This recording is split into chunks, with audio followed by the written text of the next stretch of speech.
Bienvenidos al seminario sobre la publicación científica en ciencias empresariales. Yo soy el Magíster Michael White, el encargado de publicaciones científicas y traducciones aquí en la Universidad Peruana Unión. Hoy día vamos a ver qué se puede publicar en las revistas de administración, marketing y contabilidad. En la publicación científica en ciencias empresariales, la realidad es un poquito distinta que en otras escuelas, otras áreas. Entonces vamos a ver, primero la panorama. Si vamos a publicar, ¿en dónde? Y si vamos a buscar fuentes, ¿de qué bases de datos? Bueno, uno de los más comunes aquí en Latinoamérica es Cielo. Es un proyecto que nació en Brasil. Ellos siguen como los primeros. Tienen más revistas que todos los demás países, pero se puede encontrar en 14 países y hasta el año pasado tenían casi 1,300 revistas. Lo bueno es que todos ellos se pueden buscar, se puede descargar los archivos sin pagar, es decir, son de acceso abierto. Y incluso el Perú tiene algunas revistas y ya por fin Cielo Perú se ha resucitado después de un tiempo en coma. Ya estamos por fin añadiendo nuevas revistas Cielo Perú, pero de toda Latinoamérica se puede buscar fuentes. Eso es muy útil porque casi siempre salen en español o portugués y algunos cuantos en inglés. Pero, ¿qué tal si queremos ir a las grandes ligas ya?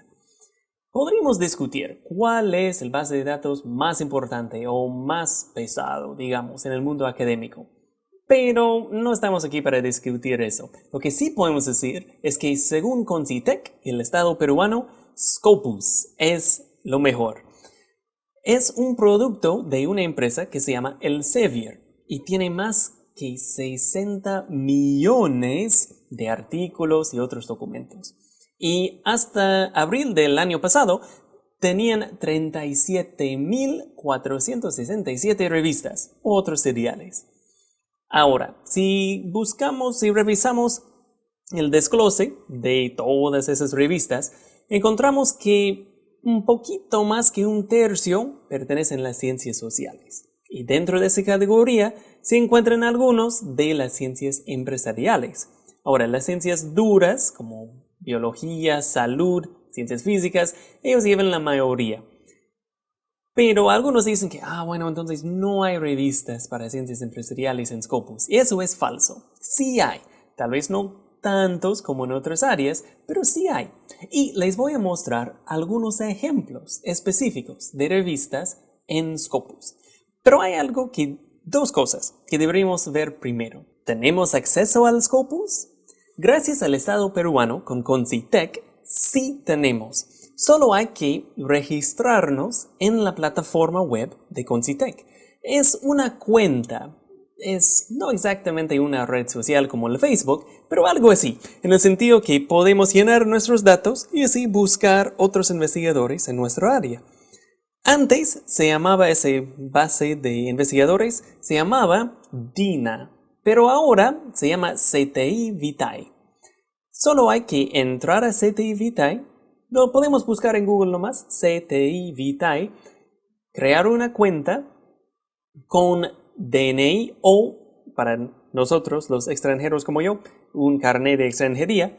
Con ese número se puede crear la cuenta con algunos datos básicos, fecha de nacimiento, una contraseña y ya con eso se puede llenar más datos si desean, pero con eso como mínimo tendríamos acceso a esta página. El enlace está ahí abajo y en esta página de biblioteca virtual, la parte de suscripciones, tenemos acceso a Science Direct, a Scopus y a varios otros.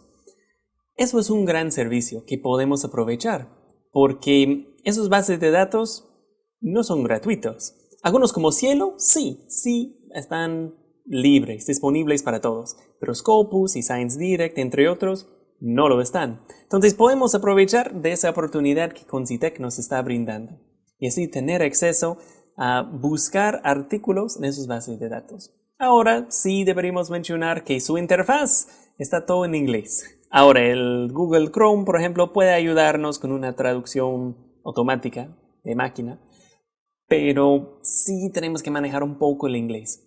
Eso no significa que no hay artículos en español en Scopus, por ejemplo. Sí hay. Pero si buscamos una frase en español y buscamos la traducción de la misma frase en inglés, casi siempre vamos a encontrar muchos más resultados en inglés. Pero hay otro punto que deberíamos tomar en cuenta si queremos publicar. Ahora, aquí en Ciencias Empresariales creo que ustedes entienden ese punto mejor que la mayoría. Pensamos en las revistas como un modelo de negocio. Antes solían cobrar una suscripción, es decir, una persona o una institución paga para que cada mes, cada 3 meses, cada 6 meses, como sea la periodicidad de la revista, cada cierto tiempo me llega una revista en físico que puedo tener en mi biblioteca o donde sea. Y así ganaron su dinero. Pero ahora, con la tendencia cada vez más hacia la ciencia abierta, publicaciones que cualquier persona puede entrar y leer sin pagar ni un centavo, entonces, ¿cómo van a generar dinero estas revistas? Como modelo de negocio, parece que ya no es muy útil. Si no podemos cobrar al usuario, tenemos que cobrar entonces a alguien. Y este alguien sería, ¿quién más? El autor. Este pago que un autor tiene que hacer para que su artículo salga en acceso abierto se llama un APC. Las siglas de la frase Article Processing Charge en el inglés. Y aquí tenemos de las empresas grandes cuánto en promedio cobran. Por ejemplo, Elsevier, la misma empresa de Scopus, tiene varias revistas. Tienen un poco más que 200 que no cobran nada. Eso es excelente. Podemos aprovechar eso. Y vamos a ver un ejemplo incluso. Pero de los restantes, alrededor de 2100, el promedio, porque varía de revista en revista, pero el promedio es más que 7,000 soles. Y en otras empresas grandes como Wiley, Springer, Taylor y Francis, el pago es generalmente alrededor de $3,000 por artículo. Ahora, si ustedes tienen $3,000 y quieren pagar, excelente, adelante. Pero no sé ustedes, pero yo por lo menos no me sobran $3,000. Entonces tenemos que buscar otras revistas. Algunos de esos cuantos pocos que no cobran en Elsevier o de empresas pequeñas. O ahora lo que estamos viendo cada vez más son revistas institucionales, especialmente de universidades. ¿Por qué? Como modelo de negocio, una empresa sí puede simplemente tener su revista como su producto, digamos, pero en el caso de universidades, ellos tienen otros motivos, otros fines con sus revistas. No son su fuente principal de dinero, sino son una forma de dar un prestigio, un valor agregado, digamos, a su universidad. Entonces, frecuentemente las universidades, con sus revistas, no cobran, o por lo menos no cobran tanto. Por lo tanto, podemos buscar de cualquiera de estas fuentes algunas revistas que son más accesibles, digamos, para los autores que quieren publicar en acceso abierto. Vamos a ver ejemplos. Yo creo que es mejor así y tiene un poco más sentido con algo más concreto. ¿Saben ustedes que pertenecemos a un centro de investigación e innovación? Cada facultad, básicamente, tiene un centro y aparte hay 2 centros más. Entonces, entre pregrado, la Facultad de Ciencias Empresariales, y posgrado, la Unidad de Posgrado de Ciencias Empresariales, juntos formamos el Centro de Investigación y Innovación en Desarrollo Empresarial, o CIDE. Y yo, parte de mis responsabilidades aquí en la universidad ha sido armar una lista. ¿Cuáles son las revistas, especialmente en Scopus, donde podríamos someter nuestros artículos? Según esos criterios, ¿no? Que son del área de nuestra escuela y que no cobran, o por lo menos que no cobren tanto. Entonces les muestro algunos ejemplos. ¿Listos? Primero, aquí vamos a demorar un poquito en 1 o 2 ejemplos, y de ahí los demás se pueden ver con calma en su momento. Aquí, por ejemplo, tenemos una revista de administración y management y es de la India. Pero lo que podemos resaltar es que el costo es gratuito, no cobran. ¿Por qué? Porque su editorial es el Instituto de Management de la India, Indian Institute of Management. El ISSN es un código único para cada revista. Hay una organización que se encarga de entregar y monitorear esos códigos y es una forma que podríamos fácilmente identificarlo. Y ahora, donde dice cuartil, ¿qué es un cuartil? Tal vez ustedes ya han encontrado este concepto en otras áreas, pero cuando hablamos de revistas, pensámoslo así. En todas las revistas de Scopus, seleccionamos solamente los que tienen que ver con un solo tema. En este caso, por ejemplo, administración. Muy bien, de esas revistas vamos a rankearlos de mejor a peor. ¿Según qué criterio? Bueno, es un poco complicado, pero lo básico es citas. En el mundo académico, la cosa más deseada es que otras personas en otras revistas de alto impacto citan mis artículos en su bibliografía. Dentro de sus artículos mencionan mi artículo. ¿Por qué? Porque así la comunidad académica asume que, bueno, si muchas personas citan ese artículo, aparentemente es algo útil, novedoso, importante en su área. Hay otros factores también, pero eso es el principal. Y ahora vamos a rankear. Según esos criterios, sacan su ranking de mejor a peor. Y de ahí lo dividen en 4 partes. El top 25%, los mejores son cuartil 1. Eso es la meta para muchos. Pero no tenemos que comenzar ahí tampoco. De 50 a 25%, digamos, cae el cuartil 2. Y así con cuartil 3 y cuartil 4, ahí son los últimos. Que están en Scopus todavía, no es que están malas revistas, pero están en condiciones de mejorar, digamos. Esta revista tiene 2 cuartiles, 2 y 3. ¿Por qué? Porque una revista puede ser dentro de varios grupos o categorías. Por ejemplo, eso es de management y también de administración. Y hay otras categorías también. Pero digamos su mejor cuartil es cuartil 2. Ahora, siempre hay una página web con directrices para el autor. Va por diferentes nombres, a veces simplemente en la página dice envíos o a veces dice indicaciones para los autores. Algo así. Aquí tenemos el link si quieren entrar y ahí siempre se va a detallar los requisitos técnicos, digamos. En este caso, por ejemplo, piden una portada.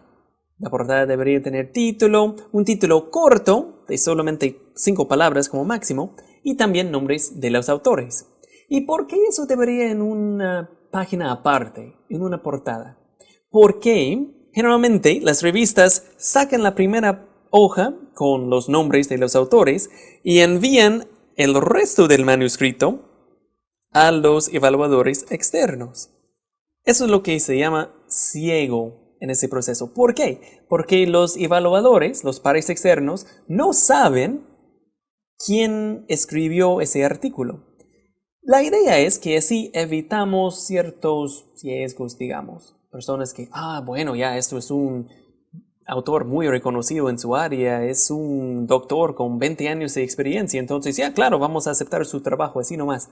Pero cuando manda un bachiller que recién está comenzando, bueno, él no lo conozco, entonces rechazado. No, para evitar este tipo de problemas, generalmente las revistas mandan los manuscritos, los artículos, sin nombres a los evaluadores externos. Y por eso piden como es revista una portada aparte. Ahora, en la segunda página, ¿qué deberían tener? Bueno, el título corto, resumen, varía un poco de una revista a otra. ¿Qué tan largo puede ser el resumen? Esta revista, por ejemplo, pide hasta 100 palabras. Es algo que deberíamos enfocarnos porque en este caso piden resumen, palabras claves y además una un resumen extendida de hasta 300 palabras. No todas las revistas piden 2 resúmenes, pero en este caso sí. Entonces hay que prestar mucha atención a las directrices para los autores. Y ahora, ¿cuántas páginas o cuántas palabras debería tener un artículo? En este caso dicen entre 8,000 y 10,000 palabras, pero varía de una revista a otra. Y los formatos, los puntos técnicos en Word, por ejemplo, de qué tipo de letra, tamaño de letra, si es espacio doble o sencillo. ¿Y qué pasa con las tablas y figuras? Deberían estar, en este caso piden en un documento aparte. En algunas revistas piden dentro del manuscrito donde pertenece, algunos piden al final del documento como anexos. Pero eso es relativamente fácil de modificar. Con un copiar y pegar no hay muchos problemas. No es como antes, cuando tenían que hacer todo a mano. Ahora estamos en el siglo XXI, no es nada difícil adecuar un manuscrito para una revista. Y casi todos que yo he visto en las ciencias empresariales exigen el manual de estilo APA. Su versión actual, ahorita, es la 6ª edición, aunque ya hay rumores que van a dar una 7ª edición en el 2020, pero por mientras seguimos con APA 6ª edición. Ahora, aquí tenemos otra revista de management de Croacia, de una universidad allá. Notamos que ellos piden una biografía corta de cada autor. La otra revista no tenía ese requisito. Entonces hay que prestar mucha atención en esas pequeñas diferencias que hay de una revista a otra. ¿Y qué tal de contabilidad? Aquí tenemos uno, por ejemplo, de España, junto con Reino Unido, que es del Elsevier. Es decir, es uno de esos 200 y tantos del Elsevier que no cobran. Y publican artículos no solamente en inglés, sino también en español. Entonces, ni siquiera tenemos que traducir nuestro trabajo. Podemos mandarlo de frente en español, en algunos casos. Algo que quisiera resaltar acá es, casi al final dice, hasta 6 códigos GEL. ¿Y eso qué será? Cuando pensamos en palabras clave, tenemos que pensar ¿para qué sirven? ¿Por qué las revistas exigen título, resumen y palabras clave? Y generalmente lo exigen en inglés y en español. ¿Pero por qué? ¿Esas palabras clave para qué sirven? Bueno, pensamos. Ahora, en el siglo XXI, cada vez menos personas buscan revistas en físico para leer cada artículo. No, cada vez más buscamos en el Google Scholar, en el Scopus, en el Cielo, donde sea, ¿no? En esas bases de datos. Entonces, si uno busca un término, esperamos nosotros que nuestro artículo sale en los resultados de su búsqueda. Bueno, sí, pertenece ahí, ¿no? ¿Y cómo podemos asegurarnos que otros investigadores van a encontrar nuestros artículos? Bueno, necesitamos algunos estándares, porque hay algunos conceptos que podrían ir por diferentes nombres y puede causar una cierta confusión. Entonces, diferentes disciplinas o áreas de la ciencia han formado sus propias listas de palabras clave. En medicina, por ejemplo, tienen su famoso MESH, pero aquí en contabilidad y economía tenemos GEL. Es una lista de códigos de palabras clave y ellos piden hasta 6. Es decir, no deberíamos meter cualquier cosa que se me ocurre como palabras clave. No, a veces metemos cosas que no tienen nada que ver. Y eso significa que otras personas tendrán, mucho menos probabilidades de encontrar nuestros artículos. Deberíamos usar los estándares internacionales y los códigos GEL son uno de esos estándares. A ver, ¿qué tal una revista aquí de Sudamérica? De Brasil. Hay muchas revistas en Brasil, en Cielo, como hemos visto, y eso además ha alcanzado el Scopus. Ellos piden tablas y figuras dentro del texto, por ejemplo, y quieren cualquier instrumento usado como apéndice. Me parece muy bien. Y se puede leer un poco más detalles ahí. En este caso tenemos una revista de México que cubre los dos, contabilidad y también administración. Ellos hasta tienen una plantilla, me parece, que podríamos usar nosotros. Incluso no solamente si vamos a someter nuestros artículos a una revista, sino también para nuestros trabajos aquí en la universidad. Específicamente hablo de los trabajos de investigación para el grado de bachiller y también el artículo de la tesis para el título profesional. Como universidad hemos tomado la decisión que no queremos obligarles a ustedes, los alumnos, a hacer un doble trabajo en cuanto al formato del artículo. Eso significa que si ustedes adecúan sus artículos a un formato como lo de esa revista, por ejemplo, que cubre contabilidad y administración los dos, nosotros, como UPU, vamos a aceptar su artículo en este formato, con la idea que ustedes deberían someter sus artículos a esas revistas. En este caso, se puede publicar artículos de hasta 25 hojas de tamaño carta. Como es en formato APA, es común usar el tamaño de papel que es más común en los Estados Unidos, porque APA es de allá. Pero ojo, aquí se puede publicar en español también. Y de hecho, prefieren la sumisión de artículos en castellano. Entonces es una buena oportunidad práctica para nosotros aquí en Ciencias Empresariales. Ahora, hemos visto dónde se puede publicar, pero ¿qué puedo publicar? ¿Qué tipo de artículos se están publicando en las revistas? Eso es lo que vamos a ver ahora. Ejemplos. No sé si ustedes creen igual, pero para mí es mucho más fácil ver ejemplos concretos. No es que voy a plagiarlo, no es que voy a imitarlo 100% tampoco, pero por lo menos sirven de inspiración y nos pueden guiar en una parte de la estructura que tal vez no entendamos muy bien. Algo muy común en las ciencias empresariales es análisis estadístico de data ya existente. En este caso, por ejemplo, tenemos de contabilidad. Como a la derecha, en la metodología, menciona que ya hay registros de datos, donde voluntariamente en algunos países, como en este caso de España, empresas someten sus documentos y aquí simplemente podemos descargar reportes financieros relevantes a un área. En este caso, escogieron empresas en la producción de automóviles, de autos. ¿Por qué? Bueno, pensaron, en España, en este caso, tenían dificultades económicas por algunos años. Y su pregunta era, ¿y cómo eso afectó a las empresas de la industria de automóviles? Y lo revisaron aquí en la tabla, tenemos algunas variables que midieron, como cash flow, como grupos de competición, como el tamaño de control de la empresa. Esas son cosas que podemos sacar de sus informes. ¿Qué significa eso? Significa que yo puedo hacer una investigación y hasta someterlo a una revista sin salir de mi casa. ¿Por qué? Porque puedo buscar los documentos en internet y hacer un análisis detallado. No es un análisis cualquiera. Obviamente hay que hacer las cosas bien para ese tipo de artículo, porque si no, todo el mundo lo haría. Pero podemos hacer un buen análisis de data que ya existe. No tenemos que correr por aquí, por ahí, por allá buscando documentos. No necesariamente. ¿Que se puede? Claro que también se puede, pero no es obligatorio para hacer la investigación. Otro caso.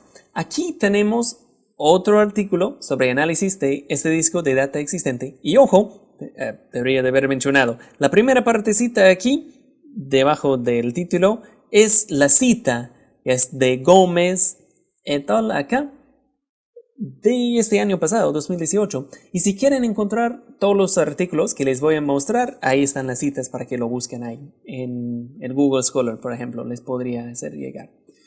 Ahora, en este caso, ¿quién analizaron?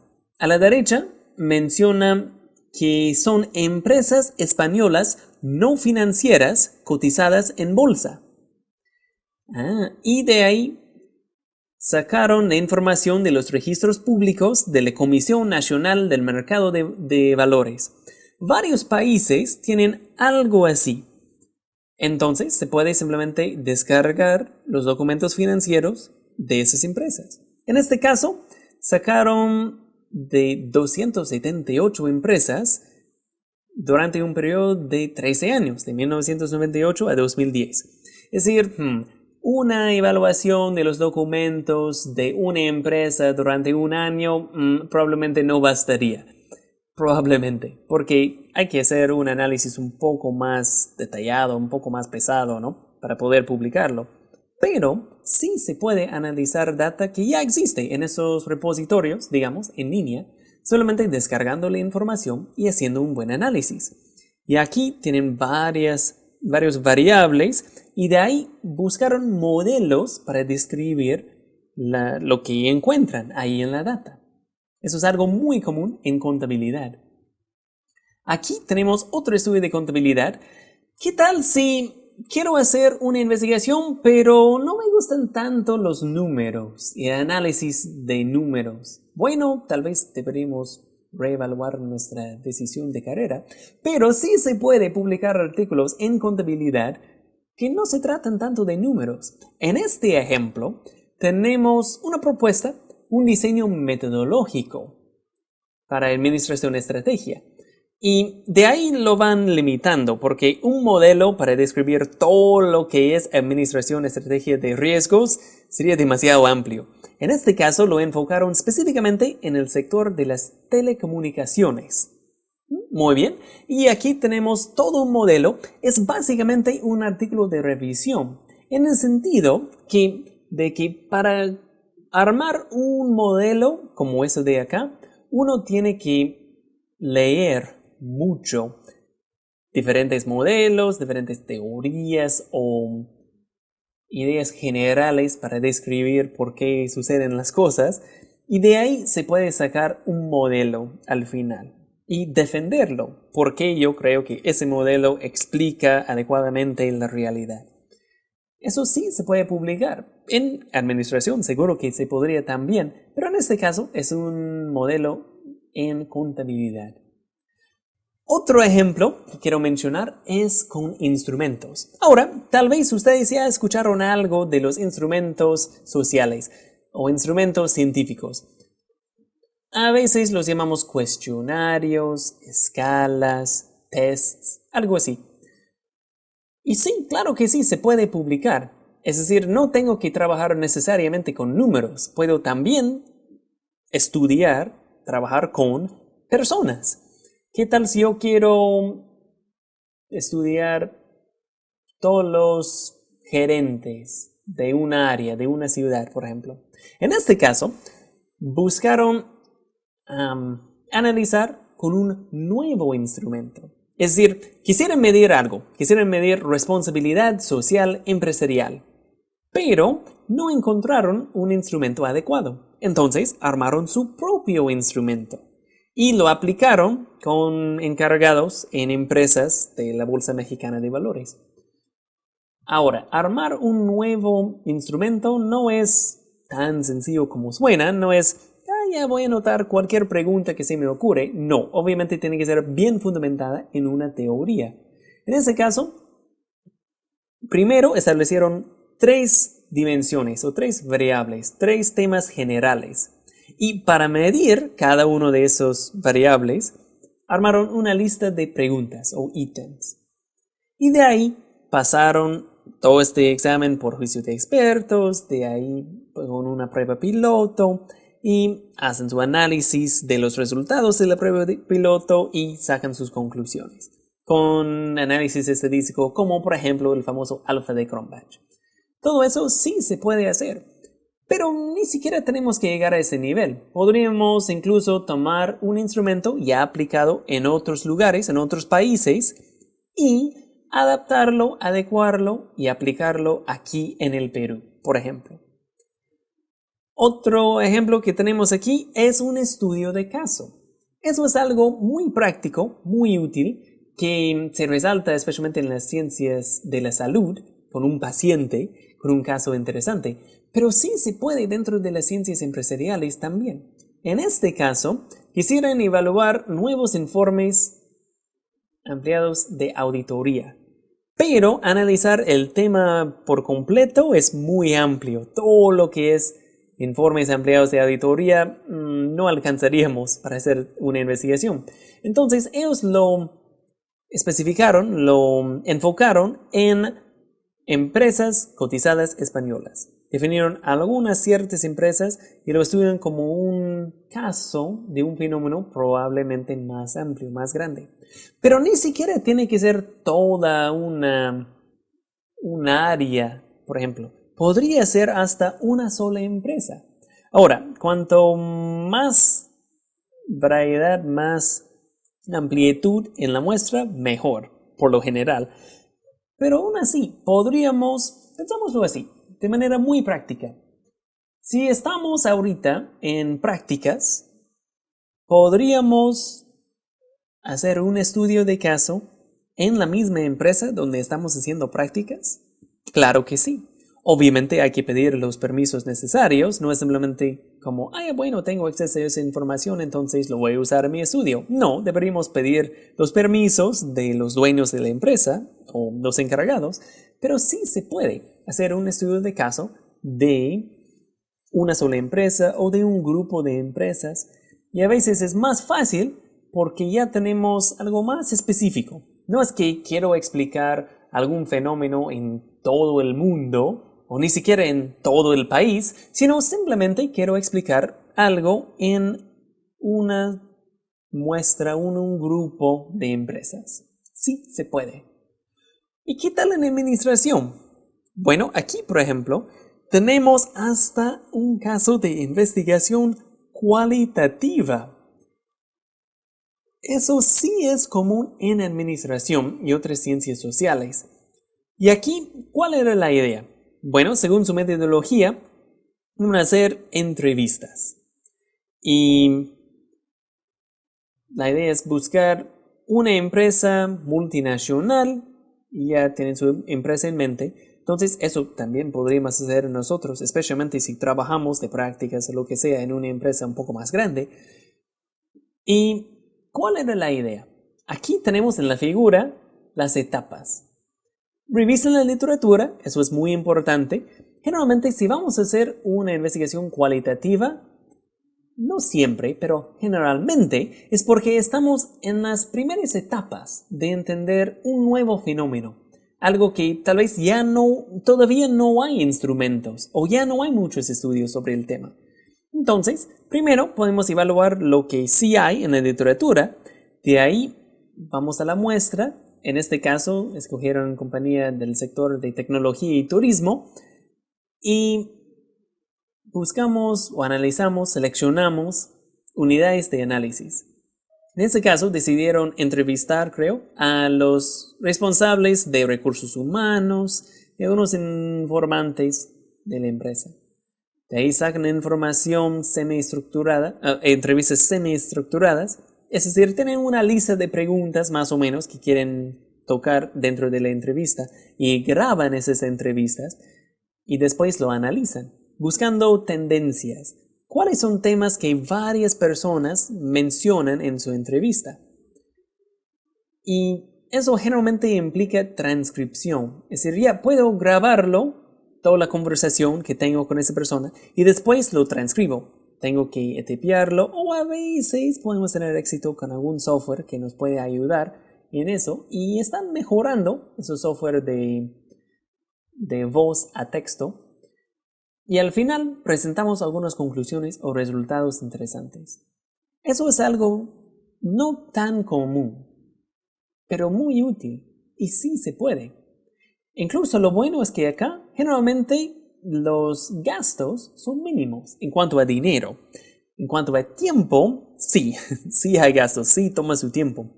Pero no necesitamos laboratorios, no necesitamos ni siquiera sacar copias o algo así para un instrumento social, sino es un asunto de conversar con personas de manera estructurada, generalmente. Otro ejemplo, tenemos aquí otro desarrollo de nuevo instrumento, esta vez en administración, en este caso sobre el efecto del liderazgo, aprendizaje organizacional y administración del conocimiento. ¿Y qué quiere medir? Es la percepción de la innovación. Instrumentos sociales, como esos, frecuentemente se usan para medir percepción. Es algo especialmente importante en marketing, pero incluso en administración es importante. Es decir, podemos medir algunas cosas medibles fácilmente en números, digamos, como cuántos productos hemos producido durante el año. Ya, eso es fácil, pero, bueno, relativamente. Pero, ¿cómo medimos algo y qué opinan la gente sobre algo? Ahí entran esos instrumentos. Pero en este caso, es un instrumento que, bueno, es un estudio que no encontraron un instrumento relevante. Entonces, prepararon su propio instrumento. Y ahí también se puede usar entrevistas a profundidad con personas relevantes y buscar temas que surjan varias veces en esas conversaciones. Y basado en estos temas, armar preguntas o ítems de una escala, un cuestionario. Eso es lo que hicieron acá. Otro ejemplo, también de análisis estadístico de data existente, no es solamente para la contabilidad, también se puede aplicar en administración.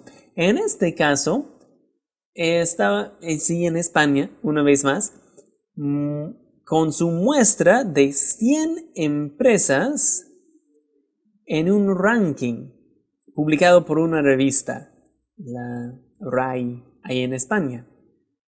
Y como hay información ahí en la revista sobre esas empresas, bueno, pueden sacar sus conclusiones, su análisis de esa data, añadiendo tal vez algunas fuentes más de información y haciendo correlaciones incluso para poder intentar explicar por qué esos números son así. Eso es un muy buen uso de análisis estadístico de data existente. Intentar explicar por qué las cosas son así. Hay una correlación, una variable es la causa de otra variable. Van a la mano. ¿Por qué? Porque frecuentemente, especialmente en las empresas, queremos mejorar en algo, queremos reducir algo. Y ahora tenemos que pensar, ¿y cómo podríamos hacer eso? Si ya podemos mostrar que dos variables van a la mano y si afecto a uno, entonces va a afectar al otro, eso sí nos puede servir. A veces creo que hagamos estudios así en nuestras empresas como parte de nuestro trabajo sin pensar que eso sí podría servir como una investigación. Es decir, es eso que estoy haciendo para mi trabajo, buscando patrones, tendencias, intentando adivinar el futuro, qué pasará en el siguiente ciclo, en el siguiente año, cuántos productos vamos a vender en el siguiente año, por ejemplo. Eso sí puede aterrizarse en una publicación científica, especialmente en las ciencias empresariales. Otro ejemplo aquí, la misma idea, data ya existente, en este caso del sector manufacturero en Ecuador. Porque también ya habían en la página web de la Superintendencia de Compañías, Valores y Seguros de Ecuador, ya habían un montón de data que podrían analizar. Y eso es lo que hicieron. Entonces hay que ver aquí en el Perú o en otros países qué data ya existe en línea. Generalmente se encuentra en páginas web del Estado, porque el Estado es generalmente quien tiene la influencia para obligar a las empresas a entregar esa información. Pero no siempre. Podría ser, en el caso que hemos visto aquí, una revista que saque su ranking. Entonces, las empresas tienen una motivación de entregar su información porque quieren aparecer ahí en el ranking. Por cualquier motivo, si hay información en línea, tendríamos que evaluarlo bien si tendríamos todos los permisos necesarios, pero frecuentemente sí se puede hacer análisis con ese data y hasta publicarlo. Otro ejemplo aquí, modelos y la inteligencia artificial. Aquí estamos viendo la unión entre administración e ingeniería de sistemas. Porque como ya les mencioné, frecuentemente en el trabajo queremos explicar por qué las cosas son así y intentar predecir el futuro, digamos. De ahí sirven las redes neuronales artificiales, el modelo que se aplicaron aquí. Si tenemos un montón de data de varios años, podemos analizar ese data y buscar tendencias. Y basado en los patrones que encontramos, intentamos, con la inteligencia artificial acá, intentamos predecir el futuro. Si todo sigue así o si eso varía según lo que pensamos que va a variar, ¿qué efecto tendría? Esos modelos pueden ser muy útiles para una empresa y sí se puede publicar. Un ejemplo aquí más de marketing es en los tests A/B. A veces lo llaman así. ¿Por qué? Porque queremos queremos fomentar la interacción con nuestro producto, con nuestra ad, ¿no? En este caso, tenían en una página web diferentes versiones de una misma publicación de publicidad. Y la idea es medir cuál de ellos recibe más clics, es decir, cuáles que tienen más personas que están interesadas o animadas por la presentación. Y hay diferentes formas de hacerlo. También simplemente podemos pedir a las personas, a ver, en una escala de 1 al 5, ¿cómo le parece algo? El diseño, los colores, algo que queremos medir de ese modelo de acá, por ejemplo. Eso es lo que hicieron en este caso, para ver cuál sería lo mejor de un nuevo formato en este caso. Y vamos a uno que tal vez es un poco más fácil en algunos sentidos. Podría ser útil para algunos que si estamos aquí presentando o escuchando, pero pensando, pero ahora ¿qué voy a hacer para mi tesis? Eso podría servir. Adaptación de instrumentos. ¿Por qué adaptación? Bueno, podemos armar nuestros propios instrumentos, claro que sí, pero no tenemos que siempre hacer algo desde cero. En este caso, en México, quisieran medir el desempeño de servicios de bancos detallistas. Estamos hablando aquí de atención al cliente, de la impresión que los clientes tienen de su banco. Pero en vez de armar un nuevo instrumento desde cero, tomaron un instrumento que ya existe, que se llama el SERV-PERF, y lo adoptaron a su área. Esta escala mide más en general y ellos lo adoptaron específicamente a los bancos. Y lo aplicaron allá en México. Pensamos un ratito en todas las diferencias que podría existir en las condiciones de aplicación de instrumento. Por ejemplo, si alguien aplica un instrumento en España y lo valida, muestra que sí, ese instrumento es muy bueno, pero ahora, ¿qué tal en el Perú? ¿Tendríamos que modificar algo? Tenemos que mostrar que también es válido en el Perú, y eso podría ser un estudio. ¿O qué tal si ese instrumento es para medir satisfacción laboral en docentes? Y ahora lo vamos a adaptar para que podríamos también usarlo para satisfacción laboral de administradores.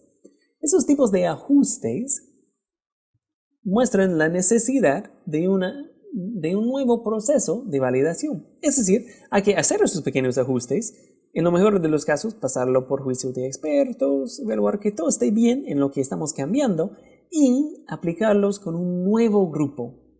Generalmente cientos de personas, el número exacto puede variar, pero lo aplicamos con un montón de gente y analizamos sus resultados. Esperamos encontrar resultados parecidos al estudio original en otro contexto, pero no siempre. Y si no, bueno, nos da algo que podemos discutir en nuestro artículo.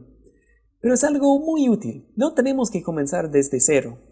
Podemos comenzar con un avance de otro grupo de otros investigadores y llevarlo un paso más. Y de ahí aplicarlo nuevamente con una nueva población, es decir, con un grupo que no se ha medido todavía con ese instrumento. Ahora, ¿qué podemos decir en general entonces? Indicaciones para los autores. Ya estamos motivados, yo quiero publicar, excelente. ¿Cómo hago? ¿Algunos tips? ¿Algunas ideas básicas? Bueno, podemos decir que varía. manuales de estilo, puede variar. Generalmente aquí estamos hablando de APA.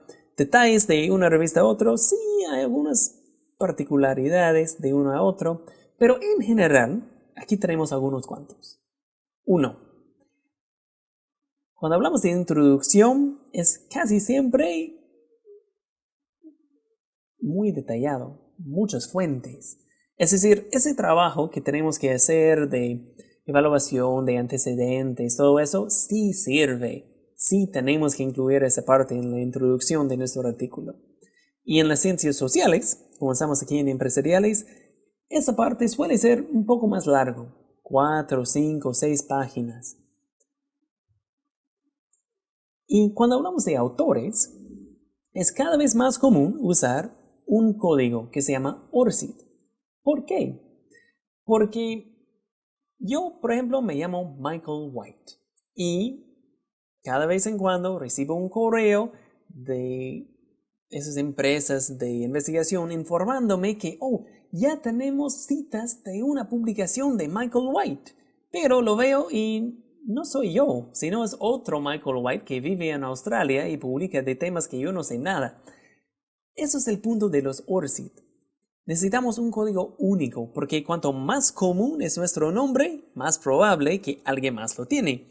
Entonces el ORCID es como DNI, en ese sentido es un número único, pero es gratuito y es internacional. Solo hay que inscribirnos en la página web de ORCID y ahí podemos usar este código en todas nuestras publicaciones. Y cada vez más revistas exigen este código. Un punto que deberíamos tomar muy en cuenta. Una vez que ya terminamos todo ese proceso, redactamos nuestro artículo, incluso sustentamos el artículo o lo presentamos en un evento, en un coloquio, lo que sea, llegamos al punto de querer publicarlo.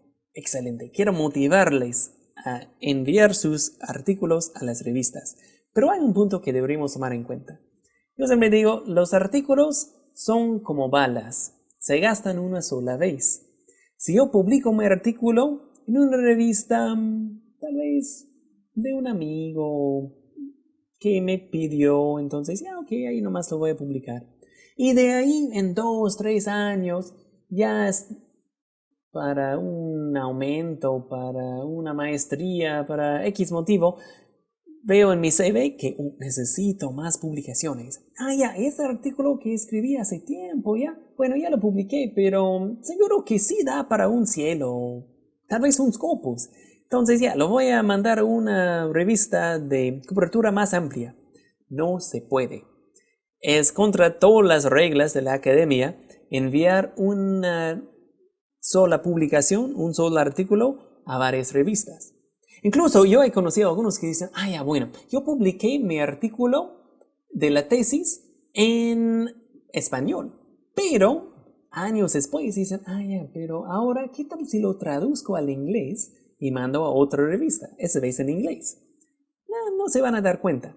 Bueno, tal vez no en el momento, pero cuando sí se dan cuenta, van a sacar su artículo y les van a poner en una lista negra. No importa en qué idioma, una vez publicado, ya fue, ya se gastó. Entonces hay que tomar eso en cuenta cuando pensamos a qué revista enviar. Pero por otro lado, generalmente demora ese proceso de sumisión, revisión y, Dios mediante, aceptación, ¿no?, del artículo. Y como demora mucho, entiendo la lógica de algunos que dicen, bueno, entonces mejor si lo mando a 8 diferentes revistas, seguro que uno por lo menos me aceptará. Pero eso tampoco se puede hacer. Porque pongamos en los zapatos de los editores por un momento. Ellos, especialmente los que no cobran, ¿no?, ellos están haciendo un gran esfuerzo. Piden como favores a pares externos, por favor evalúe ese artículo, a ver qué opinan, qué observaciones. Y después de hacer tanto trabajo, imagínense, ¿no?, nos devuelvan el artículo con observaciones. Ahora sí, saldrá aceptado, solo hay que modificar esas cositas nomás. Y de ahí les decimos, ya es que ya lo envié a otra revista, ya lo aceptaron, ya. No, eso no se hace. Pobrecitos, ¿no?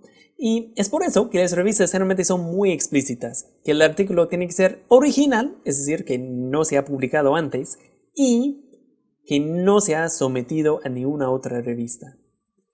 Eso es algo que deberíamos tomar en cuenta. Pero si después de un tiempo la revista nos dice, lo siento, no podemos aceptar su artículo, rechazado, ahí recién podemos adecuarlo a los formatos de una nueva revista y enviarlo otra vez. Es decir, no es que solamente se puede enviar una sola vez, sino solamente se puede enviar a una sola revista a la vez. Eso es el punto.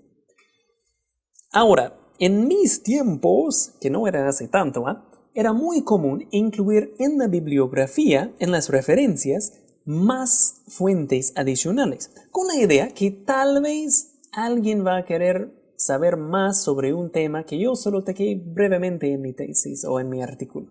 Pero ya no es así. El estándar de ahora es 1 a 1. Cada referencia tiene su cita en el cuerpo del texto en sí. Y cada cita en el texto tiene su referencia en la parte final de referencias. Y un gestor de citas como el Mendeley, como el EndNote, puede ayudarnos mucho en este punto. Porque ¿qué tal si yo incluyo una fuente a mano, ¿no? Escribiendo todo el formato APA a mano, incluyo una fuente, entonces lo incluyo en mis referencias. Pero en el proceso, con los dictaminadores o donde sea, eliminamos esa parte. Y me olvidé eliminarlo de las referencias. Eso sí nos van a observar. Entonces es más fácil trabajar con los gestores que hagan ese trabajo por automático. Otro punto es con los DOI. Una vez les ha pasado el famoso 404, página no encontrado, que llevamos un enlace y ya no hay. Y a veces, eso era justo lo que necesitaba, ¿y ahora cómo hago? El propósito de los DOI es muy optimista. La idea es que este número, este código, siempre va a direccionar a la página de un artículo, por ejemplo. Y si por algún motivo en el futuro tenemos que cambiar el enlace, cambiar el URL, no hay problema. Simplemente vamos a actualizar el link, el vínculo ahí con el DOI, con este código, y siempre el código nos va a mandar al artículo. Es por eso que cada vez más las revistas exigen un DOI para cada artículo, porque es un intento de siempre tener el acceso a ese artículo. Algo que deberíamos mencionar es comité de ética. Si estamos trabajando con números, con data que ya existe en la web, no tiene nada que ver con comité de ética, aunque eso no significa que no hay que mantener estándares éticos. Pero si vamos a encuestar o entrevistar a otras personas, ahí sí, como estamos metiéndonos en la vida de seres humanos, tenemos que pasar una propuesta por evaluación en comité de ética. La facultad tiene su comité y pueden mandar sus solicitudes. Generalmente, hay una lista de documentación que deberían entregar con una solicitud y básicamente el proyecto o anteproyecto o como quieren llamar ese documento que tienen que ser en las primeras etapas del proceso de investigación, su propuesta básicamente. Eso tiene que enviar por evaluación por comité de ética y tiene que ser antes de comenzar el estudio. Lamentablemente hemos visto varios casos ya de personas que terminaron todo su estudio y recién vayan a pedir su carta de aprobación de comité de ética. Las revistas no van a aceptar un trabajo así. Ellos exigen que el trabajo comienzan a aplicar instrumentos, entrevistas, lo que sea, con otras personas, después de haber sido aprobado por un comité de ética. Y como ya tenemos varios problemas en el pasado, y seguimos con eso, ¿no? Con faltas éticas en cuanto a autoría de artículos, cada vez más revistas exigen una lista, un rol de cada autor y su aporte al artículo. ¿Por qué? Solía pasar, por ejemplo, Vamos a una empresa. Pedimos, a ver, ¿podría brindarnos esos datos y las facilidades para entrevistar a su personal? Y el encargado de recursos humanos o quien sea nos puede decir, bueno, pero ¿por qué les voy a ayudar? ¿Qué tal? Hay que hacer algo para que me sirva a mí también, ¿no? Entonces, inclúyeme como uno de los autores en su trabajo y sí, les voy a brindar los accesos, los permisos. Eso no es ético. No basta simplemente brindar permisos para calificar como un autor. Entonces, cada vez más revistas exigen esta lista para hacer una cierta auditoría, que cada autor merece su lugar como autor. Y un documento de conflictos de interés. Lo más obvio, digamos, es un estudio de marketing hecho por Coca-Cola que dice que 70% del público prefieren Coca-Cola a Pepsi, pero financiado por Coca-Cola. Nos hace dudar un poco en sus resultados. No necesariamente que no sean ciertos, pero sí deberíamos evaluarlos bien. Pero no siempre es tan obvio. A veces es algo tan sencillo como yo voy a evaluar mi propia empresa. Yo soy dueño de esa empresa y yo lo quiero evaluar y mostrar mis resultados en mi artículo.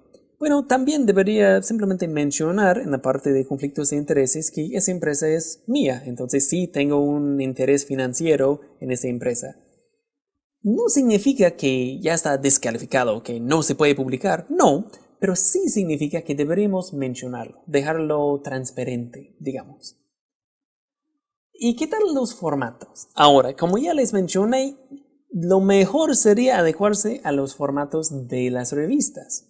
Pero en el Reglamento General de Investigación de la UPU hay 2 anexos con información básica sobre partes de un artículo y sus contenidos y su función. Aquí tenemos de un artículo de revisión, no vamos a leerlo parte por parte, eso lo pueden ver en su momento, pero generalmente es obvio, ¿no? Lo que generalmente encontramos en un artículo con título, autor, resumen, palabras clave, de ahí comenzamos con la introducción.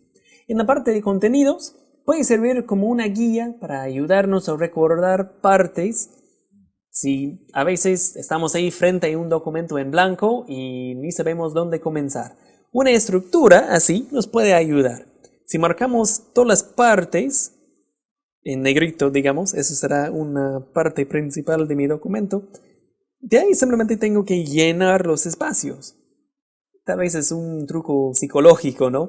Para engañarnos a nosotros mismos a veces, pero parece más obvio cuando ya hemos comenzado.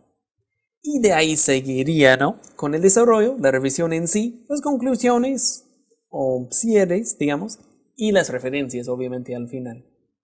Eso es para un artículo de revisión. Y es el anexo 2 en el Reglamento General de Investigación. El enlace está ahí abajo. Investigación está en la parte 11, porque ahí en la página están todos los reglamentos de toda la universidad. En la parte 11 nos corresponde investigación y el 11.1 es el Reglamento General de Investigación. Y aquí tenemos lo mismo, pero de un artículo empírico. El Reglamento General de Investigación también incluye el anexo 4 con las partes de un artículo empírico, que generalmente incluye cosas como materiales y métodos, algunos lo llaman metodología, parte de resultados y discusión, conclusiones, recomendaciones, es muy común. Se puede agradecer a alguien, y ojo, eso no es el momento para agradecer a mi mamá porque siempre creyó en mí, no. Tenemos que, aquí podríamos agradecer a este encargado de recursos humanos que nos brindó los permisos. Ahí sí, como agradecimiento sí da, como autor no, pero como agradecimiento podría ser, pero es opcional. Las referencias y anexos, si es que lo hubiera, no son obligatorios tampoco, pero es común. Por ejemplo, si llamamos un nuevo instrumento, bueno, deberíamos incluir el instrumento como un anexo. Todo eso se puede encontrar en el anexo 4 del Reglamento General de Investigación.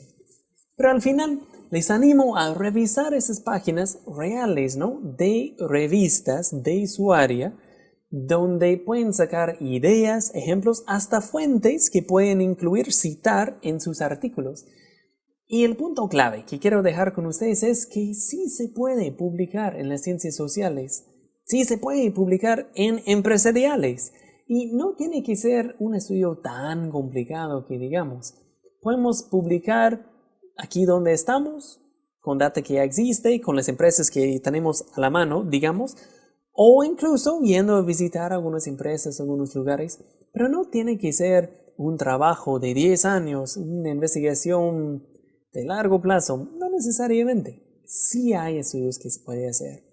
Y bueno, al final, si tenemos que hacer un estudio para sacar nuestros grados, ¿no?, de bachillerato y después de título profesional, ¿por qué no hacer un pasito más y someter esos trabajos a revistas indexadas?